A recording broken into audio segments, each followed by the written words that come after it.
Hello friends, welcome to my channel English destination. आज हम लोग टेंस के बारे में पढ़ने वाले हैं। पिछले कुछ दिनों से वीडियो कंटिन्यू नहीं आ रहा था। अब आप लोग हमारे चैनल पे कंटिन्यू बने रहिए और अब वीडियो कंटिन्यू अपलोड होगा।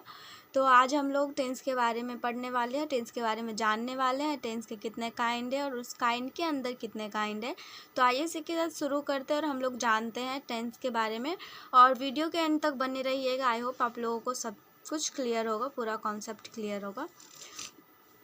Tense, time is tense because tense it tells about the work done happens in which time, present, past, future is called tense।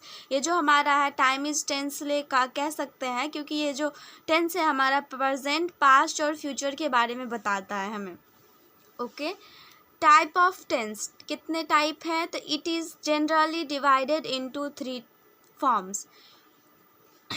3 parts है टेंस के। फर्स्ट है प्रेजेंट टेंस, सेकेंड है past tense, third है हमारा future tense. तो आइए इसके बारे में हम लोग आगे जानते हैं। Each parts is also divided into 4 कैटेगरीज। टेंस के हर पार्ट्स को फोर पार्ट्स में डिवाइड किए गए हैं। जैसे कि आज हम लोग पहला प्रेजेंट टेंस के बारे में जानने वाले हैं। इसको भी 4 काइंड्स में बांटे गए हैं, तो पहले हम लोग वो जानते हैं। फर्स्ट है हमारा सिंपल प्रेजेंट टेंस, इसको हम लोग प्रेजेंट इंडेफिनिट टेंस के भी नाम से जानते हैं।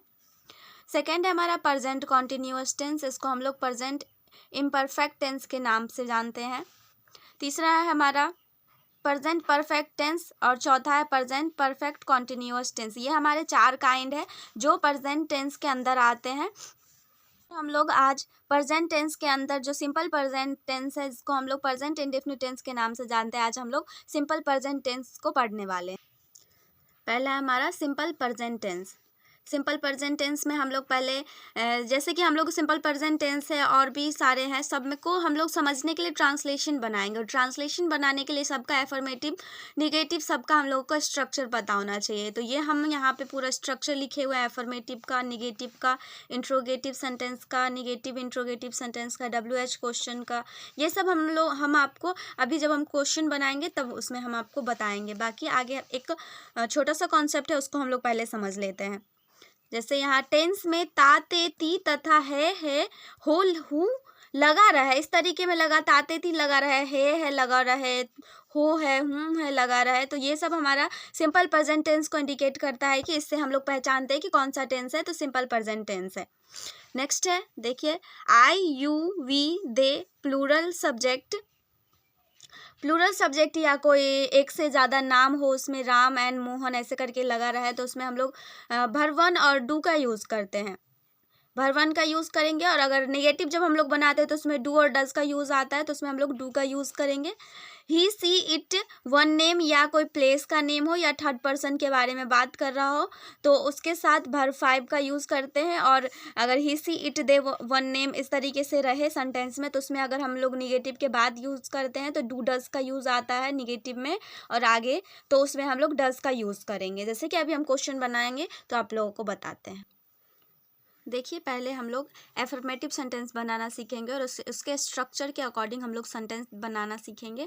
जैसे कि हमारा पहला क्वेश्चन है एफर्मेटिव का, वह उपन्यास लिखती है। और एफर्मेटिव सेंटेंस का स्ट्रक्चर दिया हुआ है। देखिए, सब्जेक्ट प्लस V1 यानी कि भर 1 या फिर भर 5 का यूज़ होगा, plus object plus other words. तो इस स्ट्रक्चर के अकॉर्डिंग हम लोग सेंटेंस बनाएंगे। तो पहले क्या है, सब्जेक्ट हमारे क्या है, वह के लिए लिखती है, यानी कि किसी लड़की के बारे में बात किया जा रहा है, तो उसके लिए हम लोग सी का यूज़ करेंगे।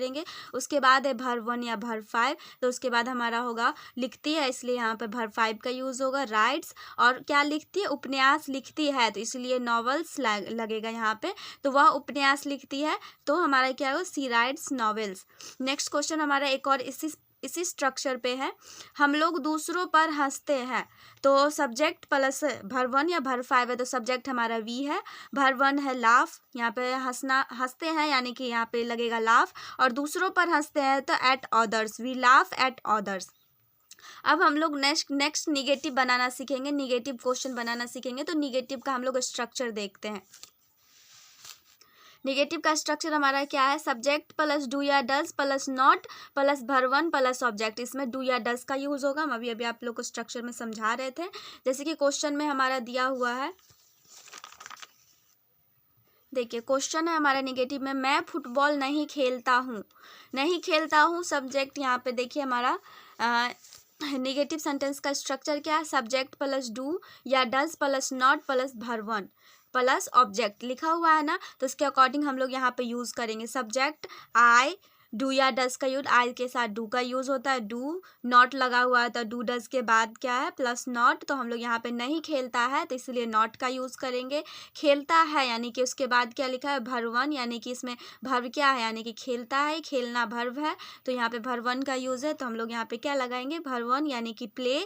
और क्या खेलता है तो फुटबॉल खेलता है, तो हमारा ऑब्जेक्ट क्या है फुटबॉल। मैं फुटबॉल नहीं खेलता हूँ, I do not play football. I hope आप लोग का कॉन्सेप्ट क्लियर हो रहा होगा। नेक्स्ट क्वेश्चन हम लोग इसी पे नेगेटिव पे करेंगे। नेक्स्ट है हमारा वे लोग यहाँ नहीं नाचते हैं। वे लोग यहाँ नहीं नाचते हैं, तो सब्जेक्ट प्लस डू या does plus not plus verb plus object इसी पे बनाएंगे दे के साथ डू प्लस नॉट, डांस नाचते हैं क्या क्या डांस हेयर। वे लोग यहाँ नहीं नाचते हैं, they do not dance here. I hope समझ में आ रहा होगा आप सबको। अब हम लोग इंट्रोगेटिव सेंटेंस बनाना सीखेंगे। अफर्मेटिव और निगेटिव हो गया, अब हम लोग इंट्रोगेटिव समझेंगे। इंट्रोगेटिव सेंटेंस में, इंट्रोगेटिव सेंटेंस में पहले क्या का यूज होता है, क्या मैं अच्छा खेलता हूँ या क्या मैं पढ़ता हूँ, इस तरीके से पहले ही सेंटेंस के पहले में ही क्या का यूज़ कर दिया जाता है।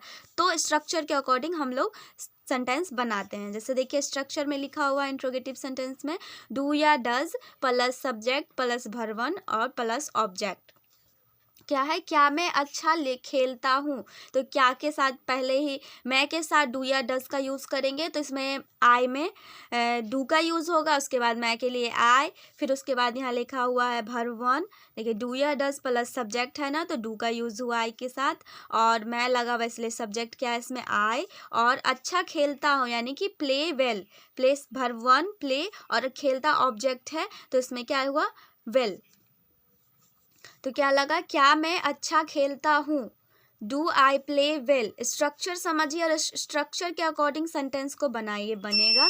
नेक्स्ट क्वेश्चन इसी पे हमारा है, क्या तुम शांतिपूर्ण ढंग से सोते हो, तो तुम के लिए डू का यूज़ होगा। पहले सेंटेंस में क्या लग रहा है इंट्रोगेटिव है, इसीलिए इसमें डू, तुम का यू, शांतिपूर्वक ढंग से सोते हो यानी कि यहाँ पे क्या लिखा है सब्जेक्ट के बाद वर्ब का यूज़ है, इसीलिए यहाँ पे स्लीप आएगा, डू यू स्लीप। और शांति ढंग से यानी कि पीसफुली, और इंट्रोगेटिव साइन लगाना नहीं भूलेंगे क्योंकि ये इंट्रोगेटिव है, तो लास्ट में जब आगे क्या लगता है तो सेंटेंस बनाने के बाद हमारा ये इंट्रोगेटिव साइन लगता है। आई होप समझ में आ रहा होगा आप सबको। अब हम लोग निगेटिव इंट्रोगेटिव सब्जेक्ट बनाएंगे।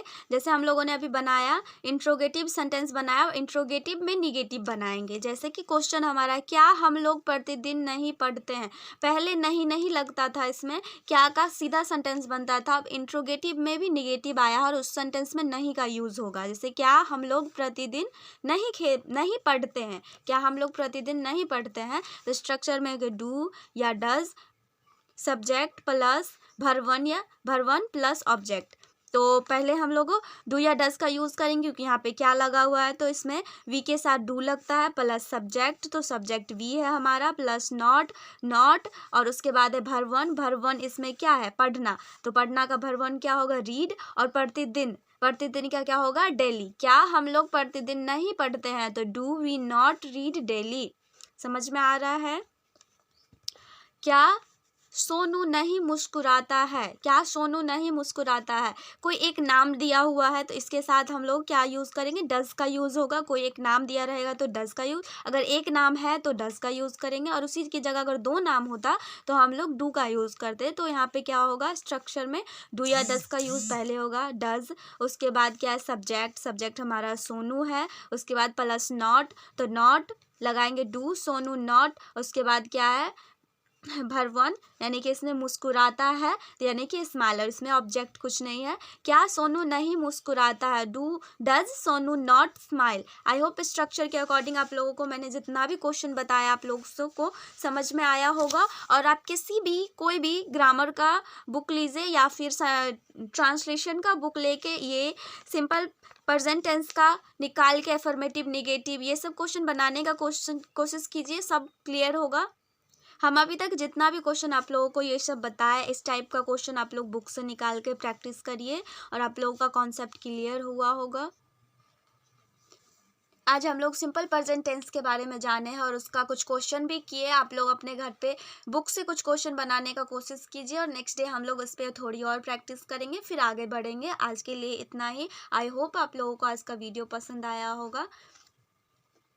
अगर कहीं पे भी किसी को भी कोई प्रॉब्लम है तो कमेंट कीजिए। वीडियो पसंद आया हो तो लाइक कीजिए, शेयर कीजिए। Thank you so much.